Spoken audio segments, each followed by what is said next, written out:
Al-Kayyis, orang yang cerdas, mandana nafsahu, dia tekan hawa nafsunya, wa amila lima ba'dal maut, dia berpikir apa yang akan aku bawa setelah aku mati menghadap Allah Subhanahu wa taala. Pakai akal. Banyak orang sekarang tidak sempat memakai akal. Bangun tidur buka handphone, mau tidur buka handphone, buka gadget, buka TV, buka laptop, ngobrol tak tentu arah. Satu hari itu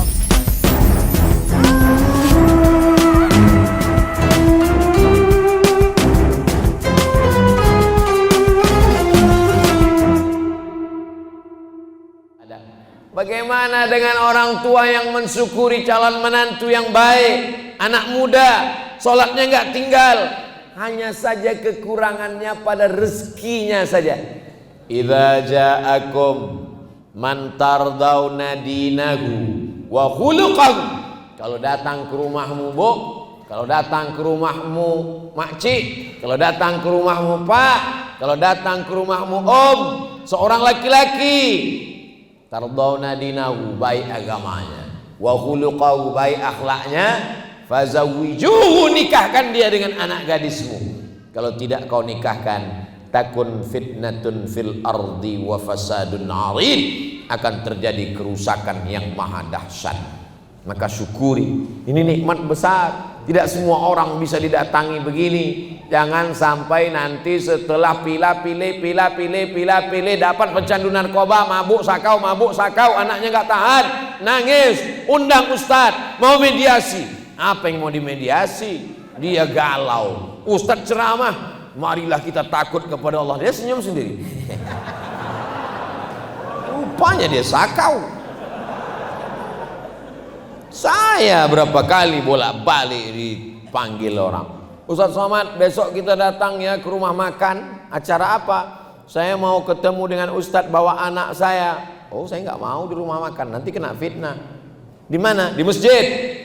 Sampai ke masjid, ini siapa? Ini anak saya Pak Ustadz, dokter di rumah sakit, sudah kerja, punya rumah, punya mobil, mapan ekonomi. Apa masalahnya? Lakinya sakau pakai narkoba, Pak Ustadz. Dulu kenapa diterima? Itulah Pak Ustadz, kurang fit and proper test. Hanya karena ngelihat mobilnya datang mahal, rupanya rental. Hanya karena dia datang ganteng, 10 tahun berubah.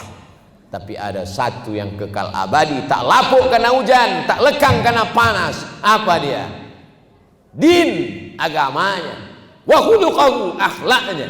Walaupun rupanya agak kurang-kurang ganteng dikit, tak apa-apa.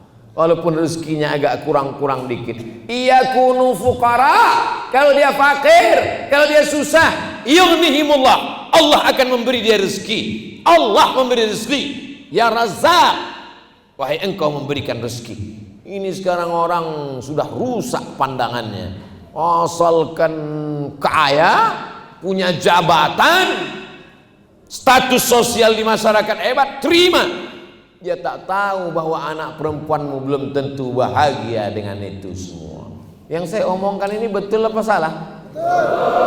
Terserah, andai semua bilang salah, saya nggak peduli. Betul kata Allah, betul kata Rasulullah, betul dalam Quran, betul dalam hadis, betul kata ulama, saya sampaikan. Semua orang mengatakan tak betul. Kalau betul kata Allah, saya sampaikan. Orang benci dengan saya, ditinggalkannya saya, enggak masalah selama kamera masih hidup. Jamaah yang dimuliakan Allah Subhanahu wa taala. Wa in tuti' aktsara man fil ardi, kalau kau ikut kebanyakan orang di dunia ini, yudilluka an sabilillah, mereka hanya akan membuatmu sesat dari jalan Allah. Kita selalu minta kepada Allah, ihdinas siratal mustaqim, yang istiqomah salat di masjid. Masjid apa? Nurul Qamar, nur cahaya, Qamar bulan, Nurul Qamar cahaya bulan. Mana yang lebih hebat, cahaya matahari apa cahaya bulan? Tergantung siang apa malam. Kalau siang mana ada cahaya bulan. Jadi tepat memang ngundang saya malam di sini karena dia Nurul Qamar. Masya Allah, tabarakallah. qamarun, qamarun, qamarun sidnan nabi, qamarun ya jamil wa jamil wa jamil sidnan nabi qamarun. Kenapa nabi itu disebut cahaya rembulan? Karena Makkah waktu itu gelap gulita sampai akhirnya datanglah rembulan terang benderang, maka disebut dengan tala'al badru, tala'al badru alaina min saniyatil wada' wajaba syukru alaina mada'a lillahi da'. Maka dia disebut dengan bulan. Ada seorang perempuan namanya Sofia. Siapa namanya? Sofia artinya tulus, suci, murni, bersih. Sofia punya ayah namanya Huyai. Huyai punya ayah namanya Akhtab, orang Yahudi. Datanglah Sofia cerita ke ayahnya. Ayah, ya, aku mimpi. Apa mimpimu? Aku tadi malam memangku bulan. Langsung ditempeleng sama ayahnya, kelopak, keluar darah di bibirnya. Kenapa? Karena makna mimpi memangku bulan artinya menikah dengan Nabi Muhammad sallallahu alaihi wasallam. Ayahnya yang Yahudi Huyai bin Akhtab tahu bahwa anaknya ini nanti memangku bulan akan menikah dengan Nabi Muhammad SAW. Dia benci, dia marah, tapi takdir Allah tak dapat ditolak. Akhirnya Sofia menikah dengan Nabi Muhammad sallallahu alaihi wasallam. Ustaz Somad, sekarang Nabi kan nggak ada lagi, ya. Jadi kalau ada di antara kami yang perempuan ini mimpi mangku bulan, menikah dengan ulama.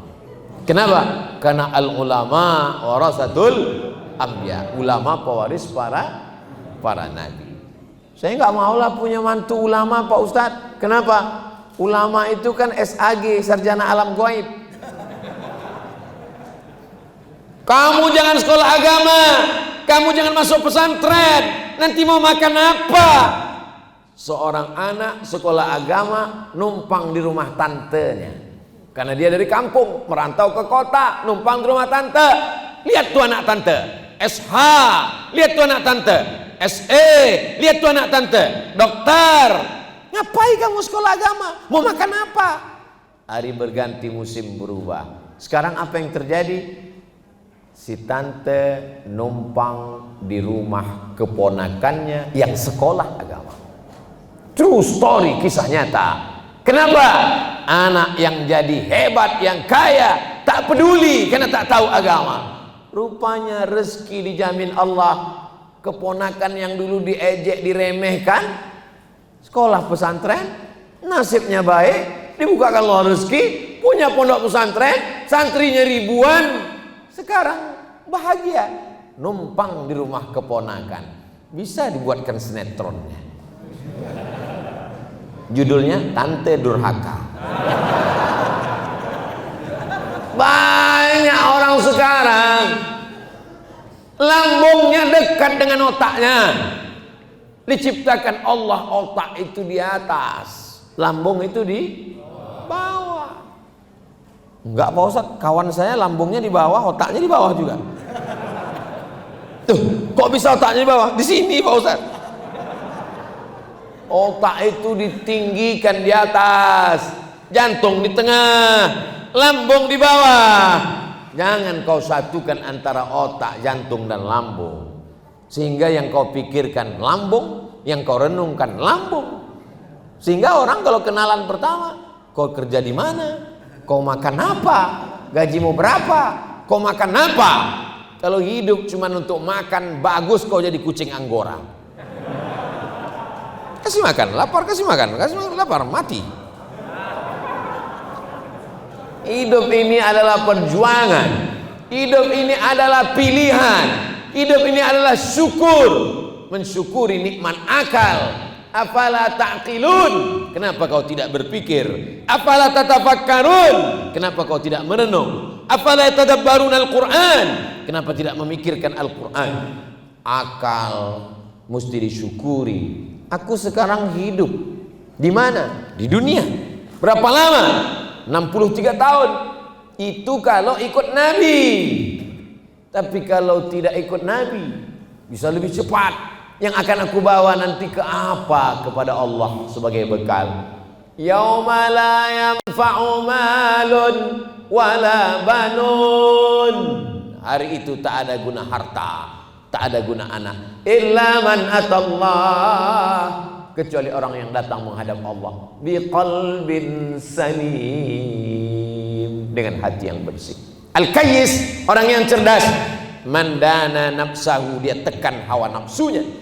Wa amila lima ba'dal maut, dia berpikir apa yang akan aku bawa setelah aku mati menghadap Allah Subhanahu wa taala. Pakai akal. Banyak orang sekarang tidak sempat memakai akal.